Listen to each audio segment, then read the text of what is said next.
Good afternoon, ladies and gentlemen. Welcome to the Sound Contract Administration Training Program. The first session that we are going to discuss, the first topic that we are going to discuss today is that variations and valuation of various works. And why is that? Because more than 75% of the construction industry disputes have got their root causes in variations.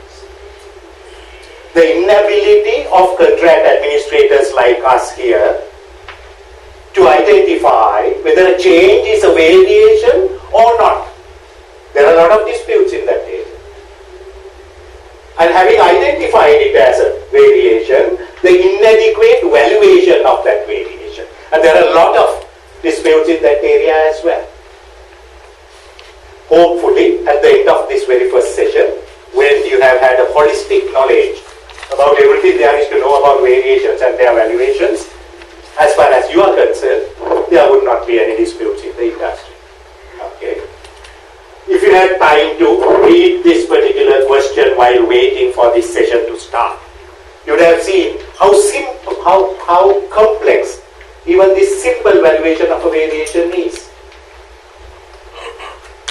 Let's read through this question. In a lump sum contract, what we call lump sum contracts in this part of the world are those contracts where the completed work would not be remeasured for payment purpose.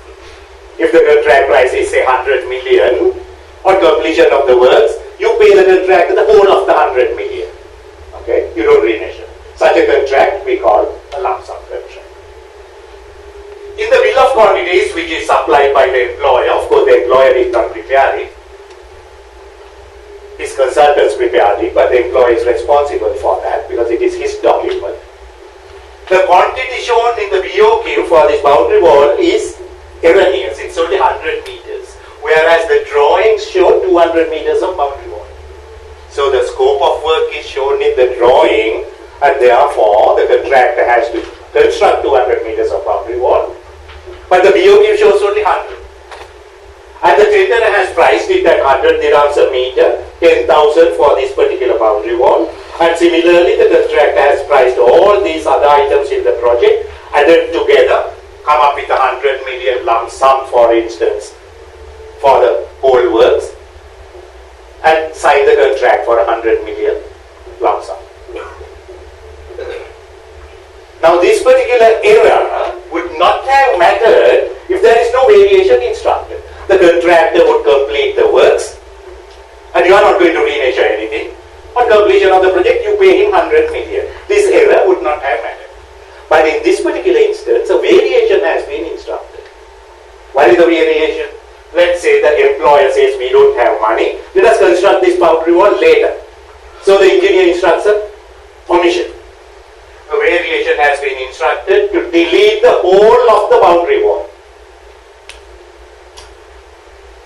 If the whole of the boundary wall is omitted, and since the contractor does not construct the boundary wall on site, despite that, on completion of the project, should we still pay the contractor his 100 million lump sum contract price?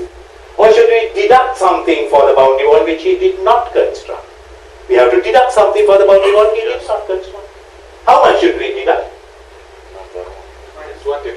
Minus $10,000. There you are. So we see how the dispute starts here itself. Some say 10,000, others say 20,000. The contractor would of course say, deduct 10,000, that is what I price for the boundary wall. Okay, that is his argument. I put 10,000 for the boundary wall, deduct it. But the employer would argue, or in other words, the contractor's valuation of this variation is, he would omit 100 meters multiplied by the BOQ rate minus 10,000. That would be deducted from the 100 million lump sum price. That is its valuation. And the employer would argue, Mr. Contractor, I did not ask you to omit 100 meters of boundary wall. I asked you to omit the whole of the boundary wall. And the whole of the boundary wall is 200 meters. And the employer is right.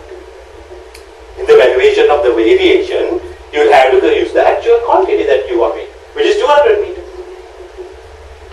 And also Also, the employer would argue, after taking the quantity as 200 and not 100, the rate in the BOQ is applicable to value the variation because we signed and agreed in the contract.